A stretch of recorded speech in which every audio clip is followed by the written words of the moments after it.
Hello, YouTubers, friends, compatriots, bootlickers, shills, desolate serfs, peasants, vassals, minions, meat sacks, radioactive individuals. I'm a useful idiot. Welcome, and let's go to Japan and talk about, well, Fukushima again. And this time it's a little different. Normally, when I do a video about Fukushima, it's about the radioactive disaster there continuing to unfold on an epic scale and still threatening more global damage. But in this case, it's about the costs. And my hat tip to John Barleycorn, who sent me this latest article about the costs of Fukushima nearly doubling. I had a slight bit of amusement for a mere few seconds when I realized that I had almost done a video back in March in 2016 because they were talking about the fact that Fukushima was going to cost the Japanese taxpayers $100 billion in spite of the fact that TEPCO was supposed to be paying for it all. And I thought that was a pretty dramatic story. But it was during a time when I took some time off and I wasn't on YouTube for a while. And so that story comes back to haunt me and haunt everyone else again, because here we go. Back in March 5th, 2016, in Fukushima, Japanese taxpayers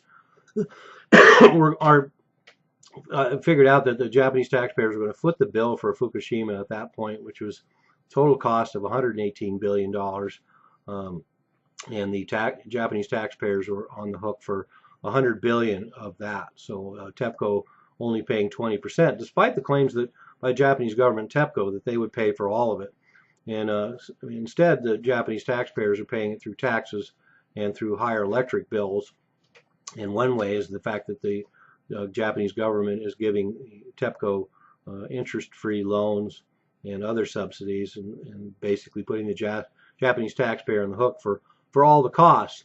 And the biggest expenses are in three areas: compensation to businesses and evacuees, decontamination, and decommissioning. And of course, the compensation to businesses and evacuees is ongoing, but pretty straightforward. So a lot of that has been upfront expenses, but that's increased a lot. I guess compensation has increased 50% to $70 billion, and then the decontamination efforts, of course, continuing to increase because they have continuing problems that like for storage of radioactive material, and then that material starts leaking, so they increase costs there. So decontamination also increased 50% to $40 billion, and then they have the decommissioning, which they really have no idea. They're spending $2 billion a year, and they're estimating 30 to 40 years. So there's another $100 billion, but it's already increased nearly another $100 billion just in the last 6 months. So what could go wrong? And then the fact that they even talk about 30, 40 years to decommission this thing when it's probably going to be a lot longer than that. So there's really no way to estimate the costs. And let's remember also the debt holders in TEPCO have lost nothing, and the costs will continue to increase. So now we have this new story that I got from John Barleycorn, like I mentioned. Hat tip, my old friend. And it turns out that Fukushima cost estimates have nearly doubled, or are now approaching $200 billion. And this also will be stuck to the Japanese taxpayer in spite of all the claims that TEPCO is going to take care of this, and the compensation decontamination costs have soared. Now it's $176 billion, and promises by the next couple of months to increase to $200 billion. And this is all according to their own government sources. So there we go. Once again, another boondoggle.